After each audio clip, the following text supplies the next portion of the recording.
Hey everyone, this is Simran and welcome to IGNOU e Pathshala. कैसे हैं आप सब? उम्मीद करती हूँ बहुत अच्छे होंगे और अपने घर में सेफ होंगे और अपनी प्रिपरेशन भी आप रेगुलर बेसिस पे कर रहे होंगे। तो आज हम डिस्कस करेंगे unit 15 that is your international marketing of services के बारे में। ऑलरेडी हम इससे पहले की वीडियोस को कवर कर चुके हैं, तो अगर आप में से किसी ने पिछली वीडियोस को नहीं देखा है इसको ज़रूर देख लीजिएगा। और अगर आप मेरे चैनल पर न्यू हैं तो मेरे चैनल को लाइक शेयर सब्सक्राइब करना मत भूलिएगा। बेल आइकन को भी ज़रूर प्रेस कर दिएगा ताकि मैं जब भी वीडियोस को अपलोड करूं उसका नोटिफिकेशन आपके पास ज़रूर जाए। और अगर आप में से किसी ने अभी तक मेरे इंस्टाग्राम और टेलीग्राम चैनल को फॉलो नहीं किया है तो इसको ज़रूर फॉलो कर लीजिएगा, क्योंकि इग्नू से रिलेटेड जो भी अपडेट्स रहती हैं यहाँ पे मैं रेगुलरली पोस्ट करती रहती हूँ। ठीक है, और आपको हर पीडीएफ कहाँ मिलती है? टेलीग्राम चैनल पे। तो इग्नू स्क्वाड को सब्सक्राइब करना मत भूलिएगा। चलिए अपने सेशन को हम स्टार्ट करते हैं। अब सब लोग ये जानते हैं कि हम लोग दो टर्म्स को एक साथ हमेशा यूज करते हैं जनरली, है ना? That is your goods and services, right? अगर मैं गुड्स की बात करूं तो गुड्स क्या होते हैं? ऐसे प्रोडक्ट्स या ऐसे आइटम्स जो कि टैंजिबल इन नेचर होते हैं और उनके अंदर हमारी ओनरशिप राइट्स भी होती है, राइट? लेकिन अगर मैं सर्विसेज की बात करूं तो सर्विसेज हमारी टैंजिबल भी नहीं होती हैं, साथ के साथ हमारी उसमें कोई ओनरशिप राइट नहीं होती है ना? जैसे मैं अगर आपको एग्जाम्पल दूं शिपिंग सर्विसेज का, बैंकिंग सर्विसेज का, इंश्योरेंस सर्विसेज का, तो ये सब सर्विसेज क्या टैंजिबल नेचर है? नहीं है, और ना ही यहाँ पे कोई ओनरशिप राइट है। अब आप अगर बैंक जाते हैं और बैंक में आपके जो एम्प्लॉयज रहते हैं वो आपको सर्विस प्रोवाइड करते हैं, तो आप उनसे ये नहीं कह सकते ना कि इस सर्विस पे मेरा ही हक है, मेरा अधिकार है, मेरी ओनरशिप है ना? तो हमारी जो सर्विसेज होती हैं उसके अंदर कोई भी ओनरशिप नहीं होती है।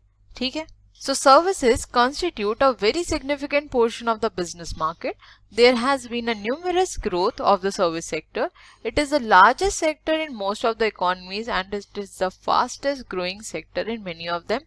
The contribution of services to GDP and employment is substantially high in particularly the developed economies. देखिए पहले क्या होता था? पहले के लोग प्रोडक्ट पे ज़्यादा ध्यान देते थे, है ना? उनको सर्विसेज से इतना ज़्यादा मतलब नहीं होता था। लेकिन अगर मैं करंट सिनेरियो की बात करूं तो प्रोडक्ट अपनी जगह तो इम्पोर्टेंट है ही साथ अब लोग क्या चाहते हैं कि उनको सर्विस भी अच्छी मिले, है ना? जैसे अगर मैं डोमिनोज की बात करूं तो वहां पे क्या चलता है? सेल्फ सर्विस सिस्टम चलता है, राइट? आपको खुद ही काउंटर पे जाके अपना जो भी फूड स्टफ है उसको खुद कलेक्ट करना पड़ेगा। लेकिन अगर मैं वहीं पिज्जा हट की बात करूं तो वो आपको प्रॉपरली सर्विस प्रोवाइड करते हैं। ठीक है, आपको आपके टेबल तक आपका फूड मटेरियल पहुंचाते हैं, पिज्जा पहुंचाते हैं। ठीक, अब दोनों में क्या डिफरेंस होता है कि जो पिज्जा हट है वो थोड़ा ज़्यादा पैसे चार्ज करता है इन कंपैरिजन टू डोमिनोज। उसकी क्या वजह है कि वो आपको सर्विसेज ज़्यादा अच्छी प्रोवाइड कर रहा है। हालांकि अगर मैं पिज्ज़ा का कंपैरिजन करूँ तो ऐसा लगता है मुझे कि डोमिनोज का ज़्यादा अच्छा है।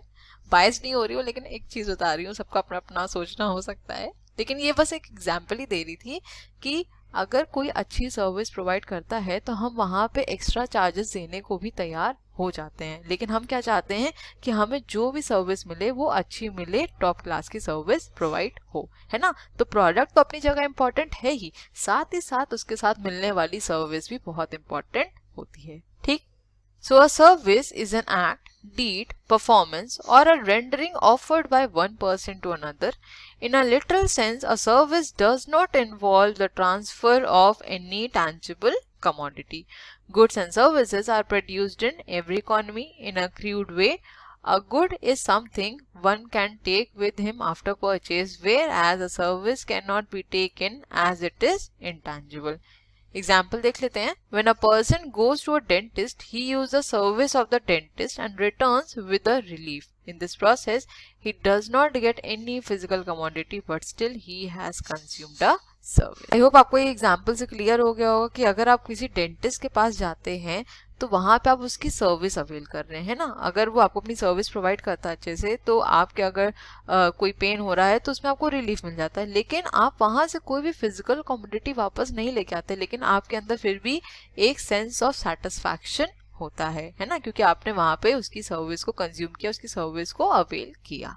ठीक, आई होप इतना तो क्लियर हो गया होगा। बहुत ही इजी है, आपने ऑलरेडी पहले भी सर्विसेज के बारे में काफी कुछ पढ़ भी रखा होगा। ठीक है, चलिए आगे चलते हैं। तो ये तो अभी हमने बात कर ली थी एकदम सिंपल शब्दों में या फिर कहूँ लेम लैंग्वेज में, लेकिन अब डेफिनेशन एक बार देख लेते हैं सर्विसेज की। तो फिलिप कोटलर के अकॉर्डिंग सर्विसेज क्या है? एनी एक्टिविटी और benefit that one party can offer to another that is essentially intangible and does not result in the ownership of anything। ठीक है, आई होप ये डेफिनेशन तो क्लियर हो गई होगी। ओके, नेक्स्ट डेफिनेशन देख लेते हैं। According to William Stanton, services are those separately identifiable essential intangible activities which provide want satisfaction and are not necessarily tied to the sale of a product or another service. अब देखिए, ये भी जरूरी नहीं होता है कि अगर आप कोई भी प्रोडक्ट को परचेज कर रहे हैं तो उसमें आपको आफ्टर सेल सर्विस प्रोवाइड हो। ठीक, जैसे अगर मैं बात करूं आपके जो कन्वीनियंस गुड्स होते हैं, आई होप आपको पता होगा कन्वीनियंस गुड्स क्या होते हैं।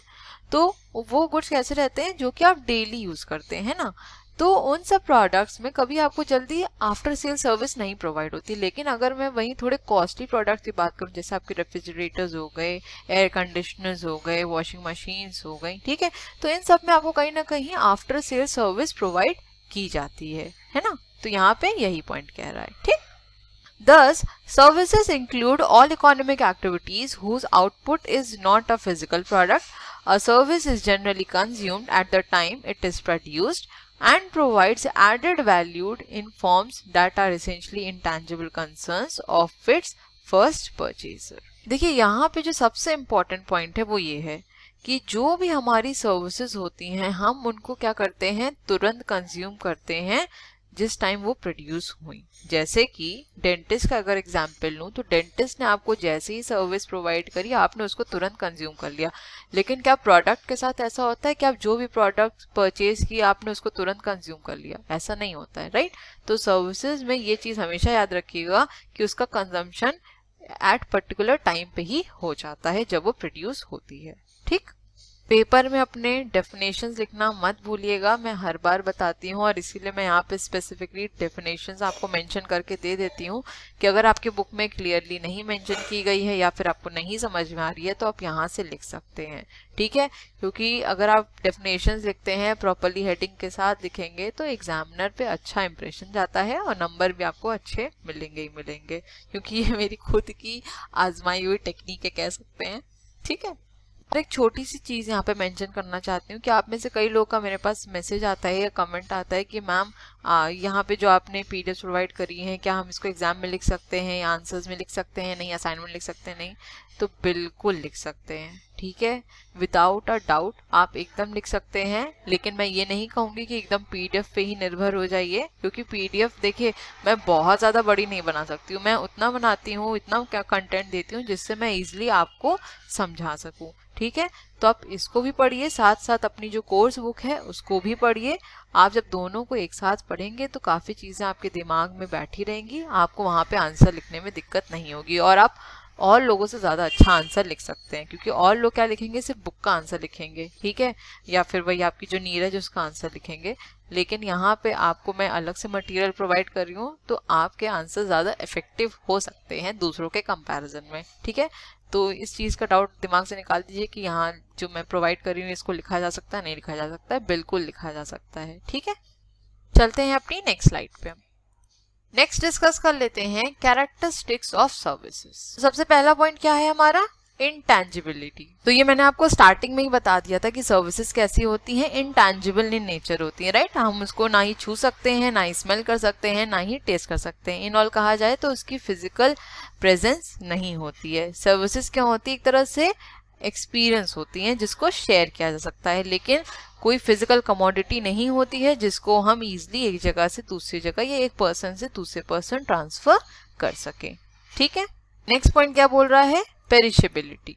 अब देखिए, सर्विसेज हमारी पेरिशेबल इन नेचर क्यों होती हैं? अभी मैंने आपको एक पॉइंट बताया था कि जो भी सर्विसेज होती हैं हम उनको साइमल्टेनियसली कंज्यूम कर लेते हैं, है ना। हम सर्विसेज को कभी भी स्टोर नहीं कर सकते ना। अभी अगर मुझे डेंटिस्ट के पास जाना है और मैं डेंटिस्ट पास गई तो मैं उसकी सर्विस को तुरंत अवेल करने की कोशिश करूंगी ना। ऐसा थोड़ी ना है कि उसको स्टोर करके घर ले आऊंगी फिर लूंगी ऐसा पॉसिबल नहीं है ना, राइट।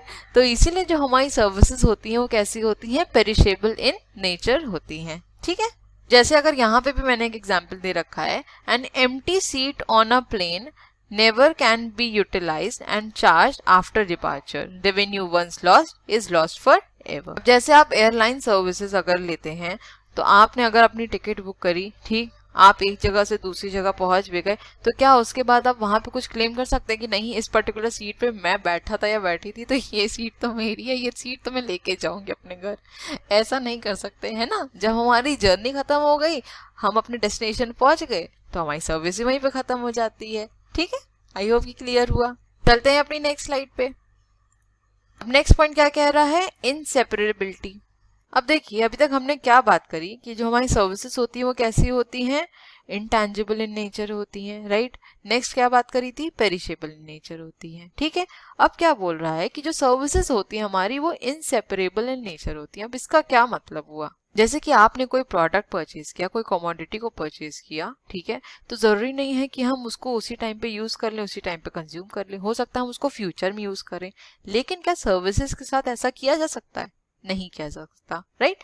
क्योंकि सर्विसेज में जो भी सर्विस प्रोवाइडर है और जो भी सर्विस को ले रहा है, उन दोनों का साइमल्टेनियसली प्रेजेंट होना बहुत जरूरी होता है।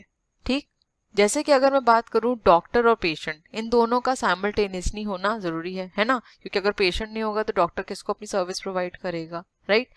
टीचर का स्टूडेंट से, टीचर भी क्या प्रोवाइड करती है, सर्विस प्रोवाइड करती है। अब अगर स्टूडेंट ही नहीं होगा क्लास में तो टीचर किसको सर्विस अपनी प्रोवाइड करेगी? ठीक है, तो हम इन दोनों को सेपरेट नहीं कर सकते। इनसेपरेबल का क्या मतलब हुआ कि इन दोनों को हमें अलग नहीं कर सकते हैं। ठीक है, देखिए यहाँ पे एक बार पढ़ लेते हैं। The service provider is indispensable for service delivery as he must promptly generate and render the service to the requesting service consumer. Therefore service provider, the service itself and the service consumer are inseparable. ठीक है, I hope ये point अब clear हुआ। चलते हैं next slide पे। Next क्या characteristics बोल रहा है इसकी, साइमल्टेनिटी। तो ये पॉइंट ऑलरेडी मैंने डिस्कस किया था कि जो सर्विसेज होती हैं वो सेम टाइम पे ही साइमल्टेनियसली प्रोड्यूस भी की जाती हैं और कंज्यूम भी की जाती है। ठीक है, आई होप ये पॉइंट तो क्लियर ही हो गया होगा। नेक्स्ट पॉइंट देख लेते हैं, वेरिएबिलिटी। अब देखिए ये पॉइंट बेसिकली क्या कह रहा है कि अगर किसी दो पर्सन को हम कोई सर्विस प्रोवाइड करते हैं तो ये जरूरी नहीं है कि जो सर्विस प्रोवाइड की जाए वो सिमिलर हो या सेम हो, या फिर जो हमारा कंज्यूमर है जिसको सर्विस दी है उसका लेवल ऑफ सेटिस्फैक्शन भी सेम हो। ठीक है, अब जैसे यहाँ पे हमने एक एग्जांपल कंसिडर किया है कि कोई दो पेशेंट्स हैं, ठीक है, दोनों को सेम प्रॉब्लम है और दोनों एक ही डॉक्टर के पास दिखाने जाते हैं। ठीक, लेकिन जो सर्विस प्रोवाइड होती है हो सकता है उसमें कुछ वेरिएबिलिटी हो, उसमें कुछ डिफरेंस हो। ठीक है, क्योंकि हमारी जो सर्विसेज होती हैं वो कभी भी होमोजीनियस इन नेचर नहीं होती है, कभी भी सिमिलर नहीं हो सकती, उसमें डिफरेंस होता ही होता है। ठीक है, जैसे कि अगर कोई पहला पेशेंट है उस टाइम डॉक्टर का मूड अच्छा रहा हो, डॉक्टर बहुत फ्रेश रहा हो तो उसने अच्छी सर्विस प्रोवाइड की हो, लेकिन वहीं दूसरे पेशेंट की बात करें तो हो सकता है तब तक डॉक्टर का मूड कुछ खराब हो गया हो। ठीक है, डॉक्टर बहुत ज़्यादा थक गया हो, बहुत लेथार्जिक फील कर रहा हो, तो वो उतनी अच्छी सर्विस नहीं प्रोवाइड कर पाएगा दूसरे पेशेंट को, है ना। तो जब सर्विस में ही इतना ज़्यादा वेरिएशन है तो जो लेवल ऑफ सेटिस्फैक्शन है पेशेंट्स का उनमें भी तो कितना वेरिएशन होगा, है ना। तो यहाँ पे यही बता रहा है ये पॉइंट कि जो हमारी सर्विसेज होती हैं उसमें काफी वेरिएबिलिटी होती है, हर एक सर्विस अपने में यूनिक होती है और हमारी सर्विसेज कभी भी होमोजीनियस इन नेचर नहीं हो सकती है। ठीक है, नेक्स्ट पॉइंट बोल रहा है ओनरशिप। अब ये मैंने आपको सेशन के स्टार्टिंग में ही बता दिया था कि सर्विसेज में हम कोई भी ओनरशिप क्लेम नहीं कर सकते। ठीक है, क्योंकि सर्विसेज क्या होती हैं, इंटैंजिबल इन नेचर होती है, वो क्या होती हैं, सिर्फ एक्सपीरियंस होती है, उनको हम अवेल कर सकते हैं ना ही स्टोर कर सकते हैं। तो जिस चीज़ को हम स्टोर नहीं कर सकते उसके लिए हम कोई ओनरशिप क्लेम भी नहीं कर सकते हैं। ठीक है, आई होप ये कैरेक्टरिस्टिक्स आपको समझ में आ गई होंगी अब अच्छे से। अगर आप चाहें तो आप इन पॉइंट्स को अपने पेपर में आराम से लिख सकते हैं विद एग्जाम्पल, कोई दिक्कत नहीं है। ठीक है, और पेपर में पूछी भी जाती है कैरेक्टरिस्टिक्स। ठीक, चलिए चलते हैं नेक्स्ट स्लाइड पे। अब नेक्स्ट टॉपिक है हमारा interdependence of products and services. काफी इंपॉर्टेंट टॉपिक है और पेपर में आपके कई बार पूछा भी जाता है। ठीक है, तो अभी तक तो हमने डिस्कस कर लिया कि प्रोडक्ट और सर्विसेज किस तरह से अलग होती है ना। अब देख लेते हैं कि प्रोडक्ट और सर्विसेज किस तरह से एक दूसरे के ऊपर काफी डिपेंड होती हैं। ठीक, तो अभी हमने ये डिस्कस किया था कि जो हमारे एक्सपेंसिव प्रोडक्ट्स रहते हैं या फिर ऐसे प्रोडक्ट्स जिसमें कुछ टेक्निकल सपोर्ट की ज़रूरत होती है, जैसे कि आपके टेलीविज़न सेट्स हो गए, रेफ्रिजरेटर्स हो गई, वॉशिंग मशीन्स हो गई, इनमें हमको अच्छी सर्विस प्रोवाइड होना बहुत ज़्यादा ज़रूरी होता है ना। तो यहाँ से हमें क्या पता चलता है कि कुछ ऐसे प्रोडक्ट्स हैं जिनके साथ सर्विसेज मैंडेटरी होती हैं, या फिर कहा जाए कि वो प्रोडक्ट सर्विसेज पे ही एक तरह से डिपेंडेंट होते हैं, है ना। अब जैसे कि आप एयर कंडीशनर परचेज करके लाए, ठीक है। अब जब एयर कंडीशनर आता है उसके बाद उसको प्रॉपरली इंस्टॉल करने की ज़रूरत होती है ना। अब अगर आपको ये सब सर्विसेज प्रॉपरली प्रोवाइड ही नहीं हो पाएंगी तो क्या ऐसे प्रोडक्ट को लेने में कोई फ़ायदा हुआ? नहीं होगा, है ना। ऐसा तो है नहीं कि आप बेड पे रख के एयर कंडीशनर को चलाएंगे, है ना। आपको कहीं उसको फिट करवाने की ज़रूरत पड़ेगी, चाहे आप वॉल भी फिट करवाएं, चाहे विंडो भी फिट कराएं, है ना। इंस्टॉलेशन लगेगा, फिर उसके बाद उसकी प्रॉपरली सर्विस होनी चाहिए टाइम टू टाइम। तो अगर ये सब सर्विस ही नहीं प्रोवाइड होंगी तो हमारे प्रोडक्ट का कोई फ़ायदा नहीं होगा, है ना।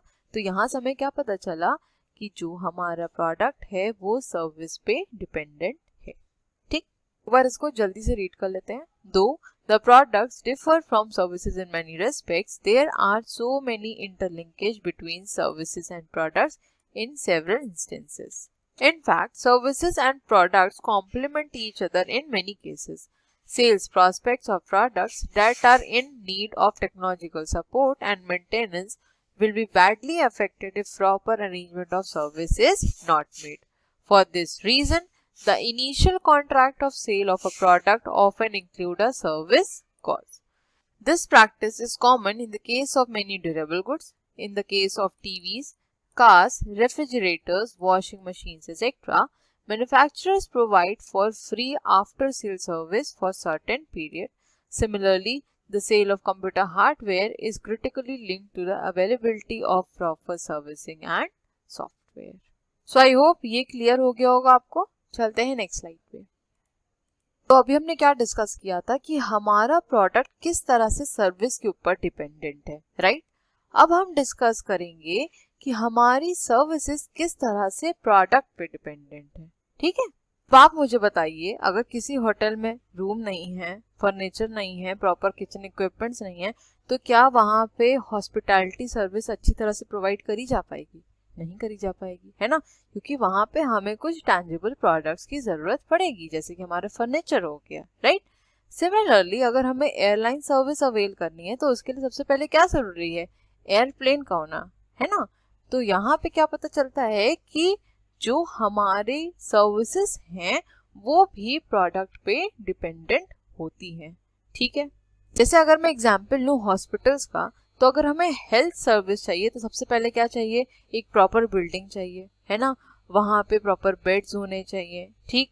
फिर इंस्ट्रूमेंट्स भी होने चाहिए, मेडिसिन भी होनी चाहिए, है ना। तो हमें हर चीज़ की ज़रूरत पड़ेगी। ऐसा नहीं है कि एक बस बिल्डिंग खड़ी कर ली या फिर हमने बोल दिया कि हमें हेल्थ सर्विस चाहिए तो हमें ऐसे मिल जाएगी, नहीं। उसके लिए भी हमें कुछ इंतज़ाम करने की ज़रूरत पड़ेगी। पहले बिल्डिंग को बनाना पड़ेगा, है ना। फिर वहाँ पे प्रॉपरली फर्नीचर्स लगाने पड़ेंगे, मेडिसिन की सुविधा को उपलब्ध करवाना पड़ेगा, हर चीज़ की ज़रूरत पड़ेगी। तो यहाँ से हमें क्या पता चलता है कि जिस तरह हमारे प्रोडक्ट सर्विसेज पे डिपेंडेंट हैं, उसी तरह हमारी सर्विसेज भी प्रोडक्ट्स पे डिपेंडेंट होती हैं। इसीलिए क्या बोला गया है कि ये दोनों इंटरडिपेंडेंट होते हैं, ठीक। Customers not only expect high quality goods but also expect high level of service along with them. Companies are realizing the need to focus on service to keep pace with rising customer expectations and to compete effectively. Similarly, various services sectors are depending on the quality product to improve their service quality. Good hospitals use the latest technical and testing equipments. Hotel provides well-furnished rooms. TV channel uses the digital transmission equipments. Bank uses ATM equipments.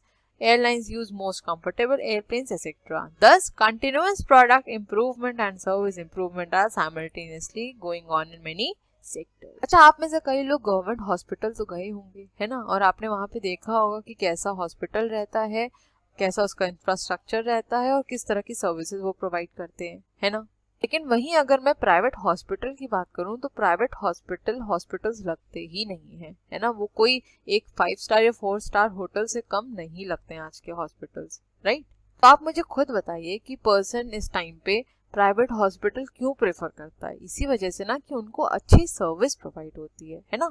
वो खुद कहते हैं कि आप हमसे थोड़ा पैसे ज्यादा ले लीजिए लेकिन हमको सर्विस अच्छी प्रोवाइड करिए, है ना। तो जैसे जैसे हमारी मार्केट में चेंजेस आता जा रहा है, हमारे एनवायरनमेंट में चेंजेस आ रहा है, कंजम्पशन पैटर्न में चेंजेस आ रहा है, सिमिलर बेसिस पे जो हमारी कंपनीज हैं वो भी अपनी सर्विसेज में चेंजेस ला रही हैं, एनहांसमेंट लाने की कोशिश कर रही हैं। ठीक है, आई होप ये समझ में आया होगा। चलते हैं अपनी नेक्स्ट स्लाइड पे, देख लेते हैं difference between goods and services. ये भी काफी ज्यादा इंपॉर्टेंट है, आपका पेपर में पूछा जाता है। ठीक है, मीनिंग की अगर बात करी जाए तो goods are the material items that can be seen, touched और felt and that are ready for sale to the customers. Services की बात करी जाए तो services are amenities, facilitates, benefits और help provided by other people.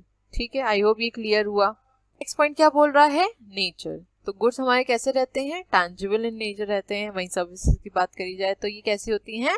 Intangible in nature होती है। ठीक, नेक्स्ट क्या है? Transfer of ownership. तो ये मैंने आपको बताया ही था कि गुड्स में हम ट्रांसफर ऑफ ओनरशिप कर सकते हैं लेकिन सर्विसेज में हम ओनरशिप क्लेम ही नहीं कर सकते। जब क्लेम ही नहीं कर सकते तो ट्रांसफर का सवाल ही नहीं उठता है। ठीक, नेक्स्ट पॉइंट है हमारा इवैल्यूएशन। तो गुड्स का इवैल्यूएशन सिंपल और इजी होता है लेकिन सर्विसेज को हम इजीली इवैल्यूएट नहीं कर सकते, है ना। जिस चीज की फिजिकल प्रेजेंस है उसको हम इजीली इवैल्यूएट कर सकते हैं लेकिन जो एक्सपीरियंस उसको कैसे इवैल्यूएट करेंगे आप, इसीलिए ये कॉम्प्लिकेटेड हो जाता है। ठीक, नेक्स्ट पॉइंट है हमारा रिटर्न। तो इसमें क्या बोल रहा है? गुड्स कैन बी रिटर्न, और सर्विसेज की बात करी जाए तो services can not be return back once they are provided. अब सीधी सी बात है, अगर डेंटिस्ट से आपने ट्रीटमेंट करा लिया तो आप उसको उसकी सर्विस तो नहीं वापस कर पाएंगे ना, लेकिन अगर आपने मार्केट से कोई प्रोडक्ट परचेज किया है, product up to the mark नहीं निकला है, तो आप उसको रिटर्न कर सकते हैं इजीली, राइट।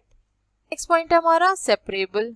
तो goods can be separated from the seller, है ना, लेकिन सर्विसेज मैंने आपको क्या बताया था, ये इनसेपरेबल इन नेचर होती है। ठीक, नेक्स्ट पॉइंट है हमारा वेरिएबिलिटी। अब इसमें वेरिएबिलिटी की बात करी जाए तो कैसा रहता है? ये आइडेंटिकल रहता है लेकिन हमारी सर्विसेज कैसी रहती हैं? डाइवर्सिफाइड इन नेचर रहती है। अब अगर कोई एक पर्टिकुलर प्रोडक्ट है, अगर वो प्रोडक्ट मैंने परचेज किया, वो प्रोडक्ट आपने परचेज किया, तो प्रोडक्ट तो सेम रहेगा ना। प्रोडक्ट की जो कैरेक्टरिस्टिक्स है वो हम दोनों के लिए सेम रहेगी, है ना।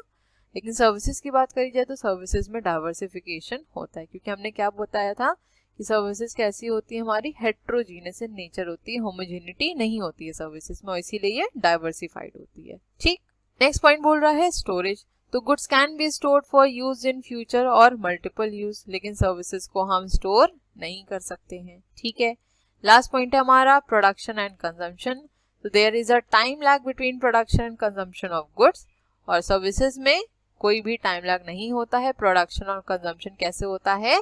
साइमल्टेनियसली होता है। आई होप आपको ये बहुत ही अच्छे से समझ में आ गया होगा। मैंने ऑलरेडी आपको काफी डिटेल में इन सबको एक्सप्लेन भी कर दिया है, तो आप अपने आप भी अब लिख पाएंगे। ठीक है, चलिए चलते हैं नेक्स्ट स्लाइड पे। नेक्स्ट टॉपिक है हमारा potential services for international marketing. अब इंटरनेशनल मार्केट में कौन सी सर्विसेज हैं जिनमें ज्यादा पोटेंशियल है, जो इंटरनेशनल मार्केट में ज्यादा अच्छा वर्क कर सकती हैं, उनके बारे में यहाँ पे बात कर रहे हैं। ठीक है, तो पहला पॉइंट क्या है हमारा? फाइनेंशियल सर्विसेज, जैसे हमारे इंश्योरेंस सेक्टर हो गए या बैंकिंग की सर्विसेज हो गई। ठीक है, ये इंटरनेशनल लेवल पे भी अच्छा वर्क कर सकती हैं, राइट। नेक्स्ट पॉइंट है हमारा engineering services, that is design and construction. Next point है हमारा कंप्यूटर एंड डेटा सर्विसेज। अब आप कहीं भी बैठ के अपनी इजीली सर्विस प्रोवाइड कर सकते हैं, है ना। कंप्यूटर के थ्रू आप इजीली कहीं भी अपनी सर्विस को अच्छे से प्रोवाइड कर सकते हैं, तो इसीलिए बोला गया कि इसमें ज्यादा पोटेंशियल है, इंटरनेशनल मार्केट में ज्यादा अच्छा वर्क कर पाएगी। ठीक, सिमिलरली हमारी कम्युनिकेशन सर्विसेज भी हो जाती हैं। नेक्स्ट है हमारा ह्यूमन रिसोर्स डेवलपमेंट सर्विसेज। अब जब हमारे पास अच्छे स्किल्ड वर्कर्स होंगे, स्किल्ड पर्संस होंगे, तो वो इजीली इंटरनेशनल मार्केट में भी वर्क कर पाएंगे और अपनी सर्विसेज को भी प्रोवाइड कर पाएंगे। ठीक है, नेक्स्ट पॉइंट क्या कह रहा है हमारा?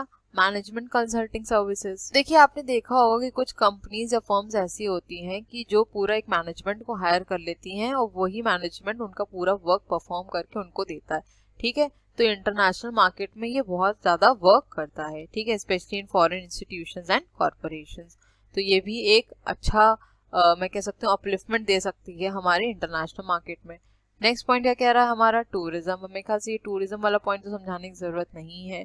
और लास्ट पॉइंट है हमारा हेल्थ एंड सोशल सर्विसेज। तो आप एक बार इनको अपनी बुक से रीड कर लीजिएगा, बहुत ही इजी है, आपको इजीली समझ में भी आ जाएगा और इसमें कुछ बहुत ज्यादा खास समझाने को था भी नहीं। ठीक है, चलते हैं नेक्स्ट स्लाइड पे। नेक्स्ट देख लेते हैं assessment of opportunities for India. अब इंडिया के लिए किस किस एरिया में ज्यादा अपॉर्चुनिटी है ये देख लेते हैं। पॉइंट्स हैं, जल्दी से कवर कर लेते हैं। पहला है हमारा सॉफ्टवेयर एंड रिलेटेड सर्विसेज में, टूरिज्म में, कंस्ट्रक्शन एंड इंजीनियरिंग में, ट्रांसपोर्टेशन में, कम्युनिकेशन में, प्रोफेशनल सर्विसेज में और फाइनेंशियल सर्विसेज में। यहाँ पे इंडिया के पास अपॉर्चुनिटी है कि इन सब एरियाज या इन सब सर्विसेज के थ्रू वो इजिली ग्रो कर सकती है। ठीक, चलते हैं अपनी नेक्स्ट स्लाइड पे। नेक्स्ट देख लेते हैं barriers to international marketing of services. काफी ज्यादा इंपॉर्टेंट टॉपिक है और पेपर में आपके आया भी है। ठीक, so various barriers to international marketing of services may be grouped into following, that is your legal barriers and cultural barriers। अब देखिए, जब भी हम इंटरनेशनल मार्केट में वर्क कर रहे हैं या मैं कहूँ डोमेस्टिक मार्केट में वर्क कर रहे हैं, तो ऐसा नहीं है कि हर्डल्स नहीं आएंगी, बैरियर्स नहीं आएंगे, है ना। और जब इंटरनेशनल मार्केट की बात करी जाए तो इट इज वेरी ऑब्वियस कि बैरियर्स तो आएंगे ही आएंगे। तो देख लेते हैं कि सर्विसेज में क्या क्या बैरियर्स आते हैं। हमने इनको दो तरह से क्लासिफाई किया हुआ है, एक होते हैं हमारे लीगल बैरियर्स और एक होते हैं हमारे कल्चरल बैरियर्स। ठीक है, इनको एक एक करके डिस्कस कर लेते हैं। सबसे पहले बात करेंगे लीगल बैरियर्स की। लीगल वर्ड से ही समझ में आ रहा होगा आपको कि जहां पे हम रूल्स, रेगुलेशंस, पॉलिसीज की बात कर रहे हैं। ठीक, पहला पॉइंट क्या कह रहा है हमारा इसमें, क्वांटिटेटिव एंड क्वालिटेटिव रिस्ट्रिक्शंस। अब अगर आपने आईबीओ 1 पढ़ा होगा और मैंने वहां पे भी डिस्कस किए थे क्वालिटेटिव रिस्ट्रिक्शंस और क्वांटिटेटिव रिस्ट्रिक्शंस क्या होती है। क्वांटिटेटिव मतलब जिनको हम न्यूमेरिक फॉर्म्स में डिफाइन कर सकते हैं, मेजरेबल है, जैसे कि आपके टैक्सेस हो गए। ठीक, क्वालिटेटिव रिस्ट्रिक्शंस क्या होती हैं, जिनको आप नंबर्स में मेजर नहीं कर सकते, जैसे कि आपका हो गया कोटा। ठीक, तो कुछ कंट्रीज ऐसी होती हैं जहां पे क्वालिटेटिव और क्वांटिटेटिव रेस्ट्रिक्शंस होते हैं कुछ सर्विसेज को लेके, जैसे कि किसी कंट्री में हो सकता है बैंकिंग या इंश्योरेंस फर्म्स को एंट्री ना दी जाए। अब जब बैंकिंग या इंश्योरेंस फर्म्स को एंट्री नहीं दी जाएगी तो क्या वो अपनी सर्विस को वहां अवेल कर पाएंगी? नहीं कर पाएंगी। ठीक है, तो ये भी क्या हो गया, एक बैरियर हो गया हमारे सर्विस सेक्टर के लिए। ठीक है, यहाँ पे मैंने थोड़ा गलती से क्वांटिटेटिव लिख दिया है, ये क्वालिटेटिव होगा। ठीक है, जब मैं आपको पीडीएफ प्रोवाइड करूंगी इसको मैं ठीक करके दे दूंगी। ठीक, चलिए नेक्स्ट पॉइंट क्या कह रहा है, provisions discriminating against foreign firms. अब देखिए, कुछ कंट्रीज क्या करती हैं, प्रोटेक्शनिज्म पॉलिसी पे चलती हैं। प्रोटेक्शनिज्म पॉलिसी आई होप पढ़ा ही होगा, मैंने पढ़ाया भी है। देखिए, प्रोटेक्शनिज्म बेसिकली क्या होता है, वो चाहती हैं कि उनकी कंट्री में कोई और आके ट्रेड ना कर पाए। ठीक है, क्योंकि उनको लगता है कि उनकी डोमेस्टिक मार्केट के ऊपर बहुत ही खराब असर पड़ेगा। तो वो क्या करती हैं, कोशिश करती हैं कम से कम ट्रेड करने की, या फिर जिनके साथ उनके अच्छे टर्म्स है सिर्फ उन्हीं के साथ ही ट्रेड करा जाता है। ठीक है, यहाँ पे ये भी हो सकता है कि जिन फर्म्स के साथ अच्छे टर्म्स नहीं है उनको अपनी कंट्री में वो एंट्री ही ना दें, और जब कंट्री में एंट्री नहीं देंगे तो वो फर्म्स कभी भी अपनी सर्विसेज दूसरी कंट्री से प्रोवाइड नहीं कर पाएंगी। तो एक तरह से क्या हो गया कि डिस्क्रिमिनेशन करने की कोशिश की जाती है। ठीक है, नेक्स्ट पॉइंट क्या कह रहा है, सब्सिडीज टू लोकल फर्म्स। तो अभी हमने डिस्कस किया था प्रोटेक्शनिज्म के बारे में। ठीक है, अब अगर हम इससे थोड़ा आगे बढ़े तो गवर्नमेंट क्या करती है, अपनी जो लोकल फर्म्स हैं उनको डायरेक्ट या इनडायरेक्ट सब्सिडीज प्रोवाइड करती है। अब ये सब्सिडीज प्रोवाइड करने से क्या होगा, जो फर्म्स होंगी वो डोमेस्टिक मार्केट में ही प्रोडक्ट को मैन्युफैक्चर करने की कोशिश करेंगी और वहीं सेल करने की कोशिश करेंगी। ठीक है, तो इससे क्या होगा, जो फॉरेन फर्म्स हैं वो हमारी मार्केट में एंट्री नहीं ले पाएंगी। जब वो एंट्री नहीं ले पाएंगी तो वो अपनी सर्विसेज भी नहीं प्रोवाइड कर पाएंगी। ठीक है, तो ये भी एक क्या हो गया, बैरियर हो गया, राइट। अब नेक्स्ट पॉइंट क्या कह रहा है हमारा, इन्फ्रिंजमेंट ऑफ इंटरनेशनल कॉपीराइट। कुछ कंट्रीज में ऐसा होता है कि वहां पे इंटेलेक्चुअल प्रॉपर्टी को लेके कोई भी लॉ, कोई भी रूल्स एंड रेगुलेशंस नहीं होते, और जब ऐसे रूल्स एंड रेगुलेशंस प्रॉपरली नहीं होते हैं तो वहां पे इसका वायलेशन भी हो सकता है, लोग मिसयूज भी कर सकते हैं, राइट। क्योंकि अगर मैं कॉपीराइट या पेटेंट की बात करूं तो पेटेंट क्या होता है हमारा, बेसिकली एक इनोवेशन होती है किसी पर्सन की, वो भी क्या दे रहा है, अपनी सर्विस दे रहा है, और अगर उसके रिगार्डिंग कोई प्रॉपर लॉ नहीं होगा तो उसके पेटेंट को मिसयूज किया जा सकता है। ठीक है, तो ये भी क्या हो गया, एक बैरियर हो गया। ओके, चलते हैं अपनी नेक्स्ट स्लाइड पे। नेक्स्ट है हमारे कल्चरल बैरियर्स। सबसे पहला बैरियर जो इंटरनेशनल मार्केट में देखने को मिल सकता है वो होता है हमारा लैंग्वेज का barrier, that is your semantic barrier, right. क्योंकि मैंने एक सेशन में आपसे डिस्कस किया था कि अगर हम इंडिया का ही एग्जाम्पल लें तो यहाँ पे हम खुद देखते हैं कि कितनी तरीके की लैंग्वेजेस यहाँ पे बोली जाती है ना, और हमें उस हिसाब से अपनी जो मार्केटिंग स्ट्रैटेजी है उसको चेंज भी करना पड़ जाता है, राइट। अब आप सोचिए जब हम इंटरनेशनल मार्केट में प्रोडक्ट्स को सेल करने जा रहे हैं, अपनी सर्विसेज को प्रोवाइड करने जा रहे हैं, तो वहां पे भी लैंग्वेज बैरियर हो सकता है ना। तो जिस तरह से हम अपनी डोमेस्टिक मार्केट में सर्विस प्रोवाइड कर रहे थे, ये जरूरी नहीं है कि same condition, same environmental conditions आपके इंटरनेशनल मार्केट में भी रहेगी। तो एक तरह से लैंग्वेज बैरियर आ ही जाता है, ठीक। नेक्स्ट क्या बोल रहा है, वैल्यूज एंड एटीट्यूड्स। तो जब हम कल्चर की बात करते हैं तो सबसे पहले हमारे दिमाग में क्या आती है, वैल्यूज और एटीट्यूड्स की, है ना, कि क्या चीजें सही हैं, क्या चीजें गलत हैं, हमारा एटीट्यूड प्रोडक्ट को लेके क्या है, हमारा एटीट्यूड पर्टिकुलर पर्सन को लेके क्या है, यही हमारा क्या बताता है, कल्चर डिफाइन करता है, ठीक। अब किसी रिलीजन में हो सकता है कोई एक चीज सही हो लेकिन वही चीज किसी रिलीजन में गलत हो, right. For example let's say किसी कंट्री में स्मोकिंग का बहुत ज्यादा ट्रेंड है, ठीक है, तो वहां पे उस हिसाब से सर्विसेज को प्रोवाइड किया जाता है, ठीक। लेकिन वहीं अगर दूसरी कंट्री की बात करें जहां पे स्मोकिंग का इतना ज्यादा ट्रेंड नहीं है, तो वहां के लोगों के लिए कहीं ना कहीं आपकी जो सर्विस है वो इतनी फ्रूटफुल नहीं होगी, है ना। वो इस चीज को कंसिडर ही नहीं करेंगे क्योंकि उनके अकॉर्डिंग ये चीजें एथिकल नहीं है, ठीक है। तो कोई भी बिजनेस फर्म है या कोई भी मार्केटर है, उसको पहले ये भी एनालाइज करना पड़ता है कि वो किस मार्केट में जा रहा है, वहां पे क्या कल्चर है, वहां के लोगों की सोच कैसी है, और उसी अकॉर्डिंग ही अपनी सर्विसेज को प्रोवाइड करने की जरूरत होती है, ठीक। आई होप ये क्लियर हुआ। चलते हैं नेक्स्ट स्लाइड पे। नेक्स्ट पॉइंट है हमारा manners and customs. Country to country हमारा कस्टम, हमारा ट्रेडिशन सब कुछ डिफर करता है ना, तो उस हिसाब से हमको अपनी सर्विसेज को भी अवेल कराने की जरूरत होती है, ठीक है। मेरे ख्याल से इसको बहुत ज्यादा मुझे डिस्कस करने की जरूरत नहीं है, मैंने कई बार आपके साथ ये चीजें डिस्कस की और आपको क्लियर भी होंगी अब, ठीक। नेक्स्ट पॉइंट क्या कह रहा है हमारा, material culture. Material culture consist of tangible products of culture, what people own and how they use and display material possessions varies around the world. Cars, houses, clothes and furniture are example of material culture. देखिए अगर मैं material culture की बात करूं तो इसका क्या मतलब हुआ, जो भी हमारे टैंजिबल प्रोडक्ट्स होते हैं हमारे कल्चर के अकॉर्डिंग, ठीक है।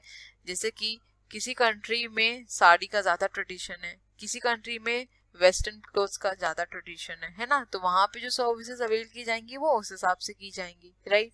अगर मैं कार्स का एग्जांपल ले लूं तो हो सकता है किसी कंट्री की जो इनकम है वो कम है, ठीक है, तो वहां पे आप महंगे या कॉस्टली प्रोडक्ट्स को पिच नहीं कर सकते, तो वहां पे आप क्या पिच करेंगे, स्कूटर्स पिच कर सकते हैं, स्कूटी पिच कर सकते हैं, या फिर जो लो बजट की कार्स हैं उन्हें पिच कर सकते हैं, तो आपकी सर्विसेज उसके अकॉर्डिंग रहेंगी, राइट।